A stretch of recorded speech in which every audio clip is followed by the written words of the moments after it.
Usually when you hear somebody say, let's go ahead and create a database, they usually end up making a Microsoft Excel spreadsheet that looks like a database. Or even worse, they end up creating a Microsoft Access database. Ugh. Although these Excel spreadsheets and the Access databases technically do fit the bill of the definition for a database, an organized collection structured information or data typically stored electronically in a computer system. Yes, technically an Excel database does fit the definition. However, it is only as useful as the people who are reading it. However, when you look at large-scale companies such as, let's say, Amazon or larger companies like that, they do not use Excel spreadsheets for their database. The main purpose for this is because the database is not queryable. I can't go in and say, hey, I want to see this type of information and display it the way that I want to. And I can't access it through a program. Here are just some of the commercially available databases that I could find. MySQL, MariaDB, Postgres, Microsoft SQL Server, Oracle, MongoDB. And if you've had the pleasure of working in AS400, what a joy. So today on Falco here, we are going to install a MariaDB. Being a spin-off of MySQL is an extreme advantage in that most of the operations that it offers are extremely similar to MySQL.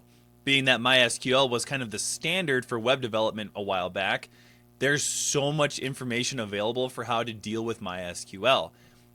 MariaDB, though, has a couple other features that MySQL does not have to offer. The first of which is that MariaDB is a completely open source option. MySQL a little while back was actually purchased by Oracle and is considered open source, but at the same time, I would prefer to just go with the open source project itself. In addition to that, MariaDB also offers a thread pool, whereas on MySQL you have to have the enterprise version. The third reason being the use of invisible columns. And last but not least is the inclusion of binary encryption.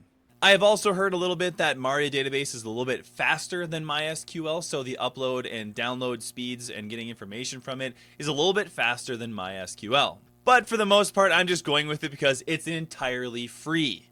Well, now that we've done our selection, it's time to go ahead and do the MariaDB installation speed run. Step 1, open the terminal. Step 2, type in sudo apt install Maria server. Watch the text fly by. Number 3, make sure MariaDB is installed with systemctl status MariaDB. Mission confirmed with enabled, and active. It's time to buff up security with Maria-secure-installation. And now, get ready for a whole bunch of questions. Switch to Unix socket authentication? Yes. Change root password? No. Remove anonymous users? Yes. Disallow root login remotely? Yes. Remove test database and access to it? Yes. Reload privileged tables now? Yes. Wait, is that it? Nope, that's just the beginning. Next, configure for remote access by editing the sudo nano etc mysql mariadb.config.d/50 server cnf. Once in the file, arrow down to bind address and change the address there from 1270.0.1 to 0.0.0.0. Next, hit Ctrl X, followed by Y, hit enter, and exit the file. Next, restart MariaDB with the following command. Lastly, access the database with sudo MariaDB. And finally, you're inside the database. We're still not done. Type exit and get back to the terminal. We need to allow the firewall to allow access. Type in sudo ufw allow 3306/TCP. Then open up your package manager on Linux and search for dbeaver. Hit install, and now we're finally ready to configure our database.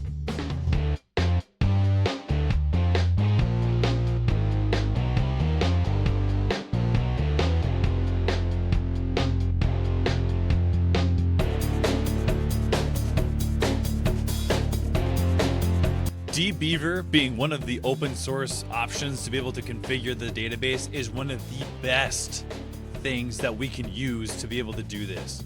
We have table columns, we have table rows, we can basically do all of the configuration in this graphical user interface. And I can go ahead and go in here and configure every single one of these, similar to how you would do it in Excel. However, it's in an actual database, which is way better.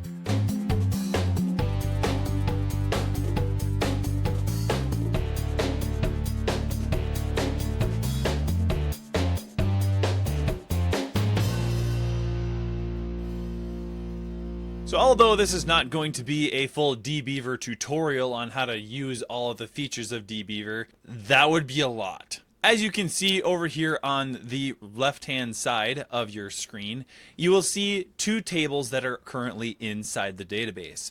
One of them is called devices, the other one is called schedules. I'm only using two tables, and this will definitely grow into much more, such as a data table, maybe some other tables as well. However, we need to look at this from a machine standpoint and not from a person standpoint. It is going to be very tempting to have each device have their own schedule and to have that schedule be the one thing that drives each one of them. That is not necessary. As you can see inside of the schedules tab or the schedules table, you can see that there are device IDs 1 and 2. Now, being that this is a relational database, I'm actually able to take and have one column be the relational and one be the ID from another table, and I'm able to pair those together. This is why we do not have a table for every single device. If we take a look underneath the devices table, you will see that each device has a unique ID. You can see that they have a device name, they're going to be connected over Wi-Fi, they have their addresses right here, and then of course of a description. Looking back at the schedules table, you can see that in the device ID column that relates back to the devices table, you can now pair these things two together. When we go ahead and query the database with the Falco backend, we can now take both of these tables, relate them together based on the ID, and get back all the information that we need. That way we're not asking questions of like, what time is it? What should I turn on? Or hard coding these things in at all. Instead, we would go ahead and look at the command that is supposed to be issued for that particular time. That way, when we sort the table through with a query, we can just say, hey, this is the time that we're at. Is there anything that I need to turn on at this time? This makes it as if it were just a list of commands that have to happen, and it makes the backend so much easier. So much easier. So in order to demonstrate how machines can query the database on their own, basically, I have jumped back into the terminal here and SSH'd into Falco. What we're going to do here is we're going to go ahead and type in sudo MariaDB, and then that will bring us back into our database. In order to see what we have for a database, just to make sure that we have the right name, we can go ahead and type in show databases. Don't forget the semicolon. As you can see here, we have Falco DB inside of our databases. I'm going to go ahead and type use Falco DB. And then as you can see, our database has changed to Falco DB. As we saw previously with the dbeaver, we have all the names and the column conventions from the database.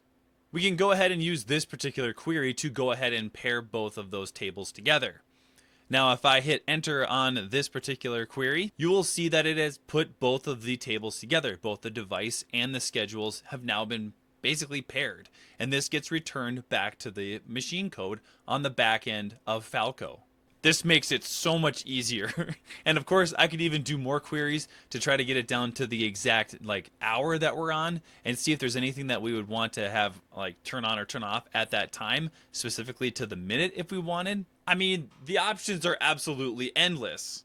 And more importantly, makes it so much easier. Looking at a little bit of an example here for a Maria database with C, of course. We start off with our typical includes, and of course, as you can see here, we are going to be able to use the MySQL/Maria file. And this is why I chose the Maria database in the first place. Because of that MySQL kind of relationship, there are so many libraries and other functions that are already in place for MySQL that Maria already plugs right into. Heading on down our script here, you can see that we have a declaration of a function, and inside that function we are going to go ahead and create a query, or basically a buffer object. Then we're going to have two separate variables declared as row and result. Result being a pointer, of course. Next, we're going to go ahead and use a C function called snprintf. And what that does is it takes the query, which we had declared up here as a character with 512 characters in it, and then we are going to go ahead and take all of this information right here, and we are going to go ahead and print all of that back into the query. What this allows us to do is it allows us to have target day and have that be a variable within the text string itself. So that way we don't have to constantly rewrite the text string or have multiple different text strings for multiple different cases. We can just choose to change the target day and then print it right back into the query. Next, we're going to go ahead and connect to the MySQL database, or in my case, the Maria database. As you can see here, we're going to go ahead and do the connection and send the query at the same time. So we're going to connect to the database and send the query that we want to send. If this returns as a false or as a negative, it will go ahead and print that there is an issue with the error and that we did not have a very good connection. And it will go ahead and return to the main function. The next one is we're going to go ahead and store the result. So whatever we get back from the database from our query, you can see here is going to be stored in result. If the result is null, meaning that our pointer of result comes back with nothing, then that means that we've got a problem. It's going to then print the error, and then it's going to go ahead and return that no results have actually been found. Assuming that we're good, we'll keep on going. We print that the schedule and of course the target date to the terminal. And then while we look at the row in the MySQL fetch row and get the result, we then print the rows that are available there. And then of course we go ahead and do the MySQL free result. So we take that pointer and then we go ahead and free that so that it's no longer being allocated. This is a memory safety thing, and we need to make sure that we do this. And then of course, going down to the main function, we start off with a MySQL object and a pointer to con. That con pointer is going to be assigned to mysql.init and with the null as an initiator. We will then go ahead and connect to the database, given all of our username, our password, our database. And if that fails, we're going to go ahead and return a 1, and we're going to just completely leave the main function altogether as if it were failed, basically. Then we're going to go ahead and call our function get schedule for the day from the connection, and of course it's going to be for Friday. Why Friday? I don't know. Guess the day is Friday today. And then of course we're going to close the SQL and go ahead and return 0. That's just a bit of an example of how this could work and why the ability to query a database is so important, and why a basic Excel function would not work nearly the same as what this would be. Now obviously this entire program totally skips out the functionality of turning a light on or turning it off based on what we get back from the database, but that's for another video. Well, if you've made it this far, I've obviously done something right, and I would appreciate it if you'd push that like and subscribe buttons. And for the next episode, we will hopefully get into more of the nitty-gritty on how this database can actually help turn on and off a light, but for now, we'll see you next time.